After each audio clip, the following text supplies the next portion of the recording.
क्या 2024 में ब्लॉगिंग एक करियर ऑप्शन हो सकता है? क्या ब्लॉगिंग डेड हो जाएगी? ब्लॉगिंग का क्या कोई फ्यूचर है?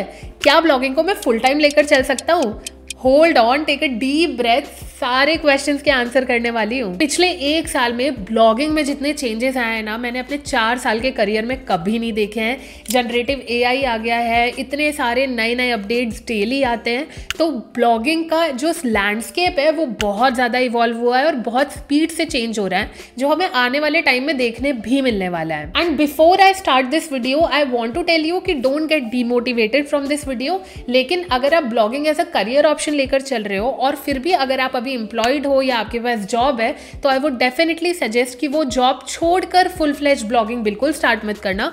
ब्लॉगिंग को एज अ साइड हसल लेकर चलो और जब आपको कुछ अट्रैक्शन दिखने लग जाए, कुछ अच्छा समझ आने लगे, तब आप ऐसे टाइप के डिसीजन बनाओ। क्योंकि 3-4 साल पहले ब्लॉगिंग जिस टाइप की थी ना, आज उस टाइप की बिल्कुल भी नहीं है। There are a lot of changes. तो आई वुड सजेस्ट कि take blogging as a side hustle until and unless you see any kind of results. और हाँ, सबसे बड़ा क्वेश्चन कि क्या ब्लॉगिंग डेड हो जाएगी? तो ब्लॉगिंग बिल्कुल भी डेड नहीं होगी। जब तक गूगल, बिंग जैसे सर्च इंजिन्स मार्केट में लोगों को सोर्सेस दिखाते रहेंगे, तब तक ब्लॉगिंग चलती रहेगी। ब्लॉगिंग कहीं भी नहीं जाने वाली है। लेकिन सोर्सेस तो बहुत सारे हैं। सबसे बड़ी प्रॉब्लम तो यही है, न्यूज़ में लाखों वेबसाइट्स हैं, एंटरटेनमेंट में लाखों वेबसाइट्स हैं, स्पोर्ट्स में लाखों वेबसाइट्स हैं। तो आप कहाँ फिट इन होते हो? आप कैसी कैटेगरी सिलेक्ट करोगे कि आप सर्च रिजल्ट्स में जल्दी आ सको? तो यहाँ पर आपको बहुत सोच समझ कर एक डिसीजन लेना पड़ेगा। आपको एक ऐसी निच सिलेक्ट करनी पड़ेगी जहाँ पर कॉम्पिटिशन ज़्यादा नहीं है, बहुत कम है, क्राउडेड नहीं है वो कैटेगरी, और वहाँ पर आप पेज पर रैंक कर सकते हो within a few months और within a few years. सबसे पहले वायल टाइप की वेबसाइट्स पर बिल्कुल फोकस नहीं करना है, क्योंकि वायल वेबसाइट्स वो होती हैं जहां पर आप मेडिकल सेक्टर, हेल्थ सेक्टर या फिर फाइनेंस सेक्टर में कूदते हो। यहाँ पर सिर्फ एक्सपर्ट्स के ही कंटेंट रैंक करते हैं, तो यहाँ पर अपना टाइम वेस्ट बिल्कुल मत करिएगा। और नंबर 2, मैंने देखा है आजकल जितने भी ब्लॉगर्स मार्केट में आ रहे हैं ना, वो ज्यादातर कौन सी कैटेगरी सिलेक्ट करते हैं? आइदर वो न्यूज़ की कैटेगरी होती है, एंटरटेनमेंट की कैटेगरी होती है, और इन दोनों के आगे वो लोग बढ़ते ही नहीं है, क्योंकि इन कैटेगरीज में क्या रहता है, फर्स्ट कम फर्स्ट सर्व का हमारे पास प्रायोरिटी रहती है। जैसे कोई न्यूज़ आई और हमने पहले लिखकर डाल दिया तो हम वहाँ पर रैंक कर जाते हैं। But let me tell you, blogging छोटी जर्नी नहीं होती है, ब्लॉगिंग एक लंबी जर्नी होती है। और अगर आपको अपनी वेबसाइट को लंबे समय तक टिका कर रखना है या बैलेंस करके रखना है और उसे एक अच्छा सोर्स ऑफ इनकम बनाना है, तो ऐसी कैटेगरीज में मत जाओ, क्योंकि शुरुआत में आप फर्स्ट कम फर्स्ट सर्व ये प्रायोरिटी लेकर रैंक तो कर जाओगे, बट लंबे समय में अगर आप अपनी वेबसाइट पर साल भर में 40,000 50,000 आर्टिकल्स भी पब्लिश कर दोगे, तब भी आपकी वेबसाइट की अथॉरिटी बनेगी नहीं बनेगी, इसकी कोई गारंटी नहीं रहती है। तो एंटरटेनमेंट और न्यूज़ वेबसाइट्स बहुत ज़्यादा क्राउडेड और क्लटर्ड है, तो इन पर मत जाओ, क्योंकि शॉर्टर रन के लिए they are good, but longer run के लिए ये अच्छी नहीं है। इसलिए अगर आप कोई कैटेगरी सिलेक्ट कर रहे हो या कोई निच सिलेक्ट करने जा रहे हो, तो ये पॉइंटर्स दिमाग में बिल्कुल रखो। नंबर 1, उस पर्टिकुलर कैटेगरी में ज्यादा कंपटीशन नहीं होना चाहिए, लेकिन लोग उसके बारे में काफी ज्यादा सर्च करने वाले होने चाहिए। नंबर 2, जैसे मैं हमेशा कहती हूँ, आप फेसबुक एड्स में जब इंटरेस्ट वगैरह सिलेक्ट करते हो, तो हम फोकस करते हैं कि हम think outside of the box वाला साइकोलॉजी अपने दिमाग में रखें, ताकि हम अच्छे लोगों को टारगेट कर पाएं। वैसे ब्लॉगिंग में भी सेम पर्सपेक्टिव रखिए, think outside of the box. अगर कोई साइकिल के बारे में लिख रहा है, तो आप साइकिल के पार्ट्स के बारे में स्पेसिफिकली एक वेबसाइट बनाओ। अगर कोई होम डेकोर के बारे में बना रहा है, तो आप सोफे के बारे में स्पेसिफिकली एक वेबसाइट क्रिएट करो। तो जितना माइक्रो जा सकते हो, जितना नैनो जा सकते हो, उतना ज़्यादा आपके लिए बेनिफिशियल होगा, क्योंकि ये वेबसाइट्स लॉन्गर रन में आपको बहुत बेनिफिट देके जाती हैं। और देखिए, एक टाइम पर मैक्रो नीश और जो बड़ी बड़ी कैटेगरीज होती थी वो बहुत ज़्यादा चलती थी, लेकिन आजकल माइक्रो नीश में भी लोग बहुत ज़्यादा कम जाते हैं। दे फोकस ऑन नैनो नीच। मतलब अगर बाईसाइकिल एक बहुत बड़ी कैटेगरी है, तो उसके अंदर बहुत सारी ऐसी छोटी छोटी नैनो निचेस होंगी जो आपको सिलेक्ट करनी है। तो अगर आप लॉन्गर रन के लिए ब्लॉगिंग करना चाहते हो, तो आई वुड डेफिनेटली सजेस्ट अपनी कैटेगरी पर बहुत ज़्यादा फोकस करो। 1 महीना लो, 2 महीना लो, 3 महीना लो, जब तक आपको अपनी गोल्डन कैटेगरी नहीं मिल जाती है ना, ब्लॉगिंग बिल्कुल भी स्टार्ट मत करो। फोकस ऑन समथिंग जो कोई भी नहीं कर रहा है। हर चीज़ में uniqueness is very very important, USP is very very important, और यही सेम चीज़ ब्लॉगिंग में भी अप्लाई होती है। कुछ ऐसा ढूंढ कर लाओ जो कोई भी मार्केट में नहीं कर रहा है। Now coming to the main part of your website, which is your articles, main part of your blogging, which is your content. अब मेरे को बहुत ज़्यादा क्रिटिसिज्म इंस्टाग्राम पे भी मिला है, यूट्यूब पे भी मिला है, व्हेन आई से कि आप AI रिटन कंटेंट बिल्कुल भी यूज़ मत करो, जबकि गूगल ने ये अप्रूव कर दिया है कि AI कंटेंट आप लिखकर डाल सकते हो, it just should be helpful for the audience. But I still suggest कि AI कंटेंट बिल्कुल यूज़ मत करो। AI content shorter period of time में अपनी वेबसाइट से अच्छा अमाउंट कमाने के लिए is a good way, but अगर आपको लॉन्गर रन के लिए ब्लॉगिंग सोचनी है तो AI कंटेंट बिल्कुल भी फीजिबल नहीं है, क्योंकि मेरी कई ऐसी वेबसाइट्स हैं जिन पर मैंने AI रिटन कंटेंट लिख कर पब्लिश करके बहुत सारी टेस्टिंग की है। 4 वेबसाइट्स पे मैंने ये किया था, चारों चली थी for a shorter period of time, I think 3-4 महीने वो चली होंगी और उसके बाद सारी की सारी बैठ गई थी। गूगल अभी भी AI रिटन कंटेंट बिल्कुल भी एंटरटेन नहीं करता है, और अगर आपको AI का यूज़ करना ही है तो थोड़े अच्छे वे में करो। आर्टिकल्स अपडेट करने हैं या फिर अपने आर्टिकल को और ज़्यादा कैसे अच्छा बना सकते हैं, या आपको कोई इमेज जनरेट करवानी है अपने आर्टिकल्स में एम्बेड करने के लिए, तो ये सारी चीज़ें AI के through is good, but purely AI written article is a very big no in 2024 if you want to start blogging. अब आर्टिकल्स की जब बात आती थी तो हम पहले क्या बात करते थे कि इतने वर्ड्स लिखोगे तो ज़्यादा रैंकिंग मिलेगी, इतना लेंदी लिखोगे, बहुत लंबा आर्टिकल लिखोगे तो इतनी रैंकिंग मिलेगी। बट ये सारी चीज़ें अब आपको फोकस करने की बिल्कुल ज़रूरत नहीं है। आपका मेन फोकस होना चाहिए कि मैं आर्टिकल को कितना ज़्यादा डिटेल्ड, कंप्लीट और ऑडियंस के लिए हेल्पफुल बना सकता हूँ। सपोज करिए आपने एक कंटेंट लिखा है, how to connect my TV to the speaker. अब वैसी सेम और 6 वेबसाइट्स हैं जिन्होंने सेम कंटेंट पे आर्टिकल लिखा है। प्रायोरिटी उसी आर्टिकल को मिलेगी जो ऑडियंस के लिए हेल्पफुल है, डिटेल्ड है और सारी चीज़ें अच्छे से एक्सप्लेन कर रहा है step by step. So make sure आप किसी भी कैटेगरी में जाओ तो आर्टिकल्स ऐसे होने चाहिए जो एक्चुअली में ऑडियंस के लिए यूजफुल हैं। जैसे गूगल का एक जो पार्ट है जो मैं आपको यूजुअली बताती हूँ, by the people for the people, मतलब content by the people for the people. तो कंटेंट ऐसा होना चाहिए जो आप खुद लिखो और लोगों के लिए लिखो, जो बहुत ज़्यादा हेल्पफुल भी हो और उनका वो आर्टिकल पढ़ने के बाद कोई ना कोई प्रॉब्लम या क्वेरी सॉल्व हो जाए। और आपको ये तो पता ही होगा गूगल का जनरेटिव AI आ गया है और वो ऑलमोस्ट हर जगह दिखने भी लगा है। तो क्या है ना, अब पहले हम क्या करते थे, यूजुअली स्निपेट के लिए अपने आर्टिकल को ऑप्टिमाइज करते थे। एक ऐसा पार्ट लिखते थे अपनी आर्टिकल में जो स्निपेट पर शोकेस हो सके ताकि हमारी वेबसाइट स्निपेट पे दिखे। लेकिन अब हमें क्या करना है, हमें जनरेटिव AI के लिए भी अपने आर्टिकल्स को ऑप्टिमाइज करना है। यूजुअली लोग वर्डप्रेस पर अपनी वेबसाइट होस्ट कर देते हैं और फिर नॉर्मल योस्ट SEO या रैंक मैथ यूज करके उसका SEO कर देते हैं और पब्लिश कर देते हैं। बट आप ये फोकस भी रखिए कि आपका सारा आर्टिकल जनरेटिव AI के लिए बहुत अच्छे से ऑप्टिमाइज होकर रखना चाहिए। अब जनरेटिव AI के लिए आप अपने आर्टिकल्स कैसे ऑप्टिमाइज करोगे? अब देखो, जनरेटिव AI बेसिकली क्या करता है, अगर कोई क्वेरी सर्च करता है तो उसका आंसर बाकी सारी वेबसाइट्स का मिलाकर एक डिटेल्ड आंसर अपनी ऑडियंस को प्रोवाइड करता है। तो यहाँ पर आपका मेन गोल ये नहीं होना चाहिए कि मैं अपनी आर्टिकल का बेसिकली SEO कितना अच्छा कर सकता हूँ। आपका मेन गोल होना चाहिए कि मैं अपने वेबसाइट का कंटेंट कितने अच्छे वे में लिख सकता हूँ।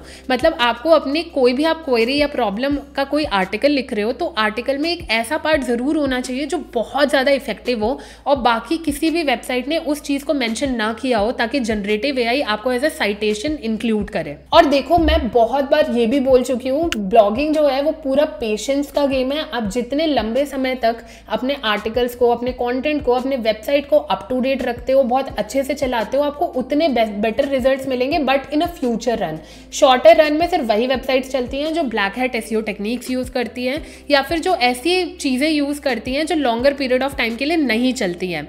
अब मैं अगर आपको अपना एग्जाम्पल दूँ तो मेरी ऑनेस्टली बहुत सारी वेबसाइट्स अभी बैठी हुई हैं गूगल अपडेट के कारण या फिर बहुत सारे मल्टीपल रीजंस के कारण।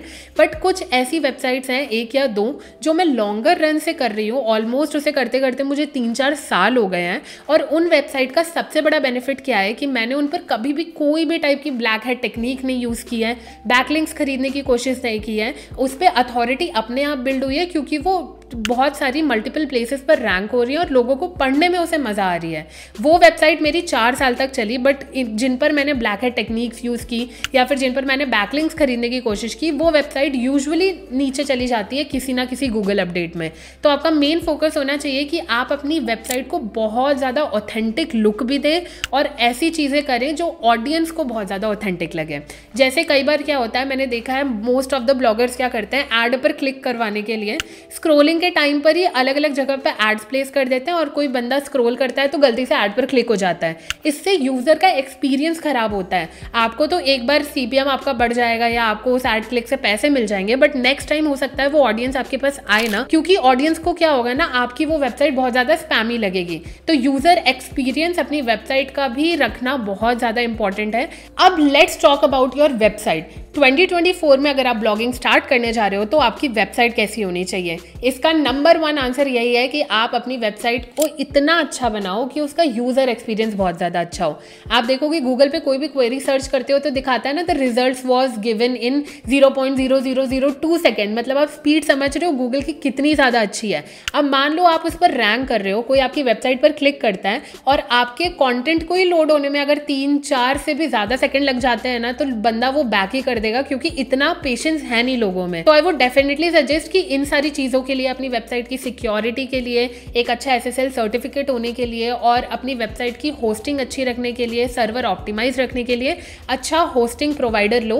And I usually take Hostinger. मैं अपनी सारी वेबसाइट्स में ऑलमोस्ट होस्टिंगर ही यूज करती हूँ, क्योंकि इनकी सिक्योरिटी भी टॉप नॉच होती है। यहाँ पर बहुत अच्छा यूजर एक्सपीरियंस भी आपको मिल जाता है, काफी यूजर फ्रेंडली इनका इंटरफेस भी है। और अगर आपको अपने कंटेंट को बैकअप करके रखना है तो वो आप कर सकते हो होस्टिंगर पे। और अगर आपको होस्टिंगर खरीदना है ना, तो मेरे डिस्क्रिप्शन में एक लिंक है, आप वहां से परचेज कर सकते हो, क्योंकि उससे मेरी भी हेल्प होती है और आपको भी बहुत सारे कूपन्स मिल जाते हैं। अब आपके दिमाग में एक बहुत इंपॉर्टेंट क्वेश्चन भी आ रहा होगा कि मैं रोज दिन के कितने आर्टिकल्स पब्लिश करूं ताकि बहुत जल्दी सर्च रिजल्ट्स में आ सकूं। तो इसके लिए मैं आपको सजेस्ट करूंगी, आप फोकस करो क्वालिटी ओवर क्वांटिटी पे। पहले हम फोकस करते थे कि हम जितने ज्यादा आर्टिकल्स डालेंगे उतने जल्दी हमारे पेजेस इंडेक्स होंगे और उतने जल्दी हम रैंकिंग्स में आ जाएंगे। But I would suggest focus on quality. अगर आपकी एकदम न्यूली क्रिएटेड वेबसाइट है, आप ब्लॉगिंग बिल्कुल शुरू करने जा रहे हो ना, तो आप एक आर्टिकल पर डे पब्लिश करो, 2-3 महीने पब्लिश करो। आपको अगर थोड़ा बहुत अट्रैक्शन दिखने लगता है तो उस एक आर्टिकल को आप 2 आर्टिकल्स में कन्वर्ट कर दो, फिर आप 2-2 करके आर्टिकल्स पब्लिश करने लगो। फोकस करो कि आपके आर्टिकल बहुत ज्यादा क्वालिटी होने चाहिए, क्वांटिटी आजकल इतनी मैटर नहीं करती है। मैं हमेशा ही ये कहती हूँ कि ब्लॉगिंग सबके लिए बहुत डिफरेंट होती है। मेरे पर्सपेक्टिव्स डिफरेंट होते हैं। आपने बहुत सारे यूट्यूब वीडियोस देखे होंगे जिनमें लोगों के पर्सपेक्टिव डिफरेंट होते हैं, क्योंकि सबकी जर्नी बहुत ज्यादा अलग होती है। मैंने ब्लॉगिंग बहुत अलग वे में स्टार्ट किया था, तो ये मेरे परसेप्शंस है कि 2024 में ब्लॉगिंग आपको कैसे स्टार्ट करनी चाहिए। ओवरऑल आपका 2024 का, 2025 का या आने वाले सालों का सिर्फ एक मेजर गोल होना चाहिए कि आप अपनी वेबसाइट को जितना ऑथेंटिक हो सकता है उतना ऑथेंटिक बनाओ। अब ऑथेंटिक बनाने के लिए हम आर्टिकल्स अच्छे लिख लेंगे, हम सब कुछ कर लेंगे, अपनी वेबसाइट का यूजर एक्सपीरियंस भी अच्छा कर लेंगे, लेकिन मैं 2-3 चीजें और बताती हूँ जो आपको वेबसाइट पर डेफिनेटली करनी चाहिए। सबसे पहला, आप अपने सोशल मीडिया इंटीग्रेट करिए। आप अपने सोशल मीडिया को अप टू डेट रखिए। जो भी अपडेट आप अपनी वेबसाइट पर डाल रहे हैं अपने सोशल मीडिया पर डालिए और सोशल मीडिया को अपनी वेबसाइट पर इंटीग्रेट कर दीजिए, ताकि अगर कोई यूजर देखना चाहे आपका इंस्टाग्राम, यूट्यूब, कोई सा भी पेज, तो डायरेक्टली वहां पर जा सके। और जैसे मैंने अपने लास्ट कुछ वीडियोस में भी बताया, I think I made a video on how to start blogging in 2023। वहां भी मैंने कहा था कि आप अपना यूट्यूब चैनल स्टार्ट करो। यूट्यूब चैनल में आप जो भी वीडियोस डाल रहे हो उस अपडेट से रिलेटेड, वही सेम यूट्यूब वीडियो की लिंक आप अपने आर्टिकल में एम्बेड कर दो। इससे आपकी ट्रस्टेबिलिटी भी बढ़ती है और ऑथेंटिसिटी भी बढ़ती है। And the next I want to talk about your authors. Suppose करिए आप अपने वेबसाइट पर आर्टिकल्स किसी से लिखवा रहे हैं या आपके बहुत सारे राइटर्स हैं, तो उनका जो बायो सेक्शन है, ऑथर्स की प्रोफाइल जो है, वो बहुत अच्छे से ऑप्टिमाइज करके रखो। अब उनको ऑप्टिमाइज कैसे करोगे? नंबर 1, उनकी बहुत क्लियर पिक्चर होनी चाहिए। नंबर 2, उनका एक अच्छा सा डिस्क्रिप्शन होना चाहिए कि वो कौन है, वो इस पर्टिकुलर चीज के बारे में क्यों लिखते हैं, उनकी क्या एक्सपर्टीज है। ये दोनों चीजें मेंशन होनी चाहिए। और एट लास्ट उनका मेल आईडी, उनका इंस्टाग्राम, उनका यूट्यूब, जो भी चैनल्स हैं सोशल मीडिया के, वो सारी चीजें मेंशन रहने चाहिए। ऐसे आप अपने ऑथर का बायो अपडेट कर सकते हो ताकि वो और भी ज्यादा ऑप्टिमाइज हो जाए। अब बात करते हैं कि हम ब्लॉगिंग से और क्या चीज कर सकते हैं इन 2024।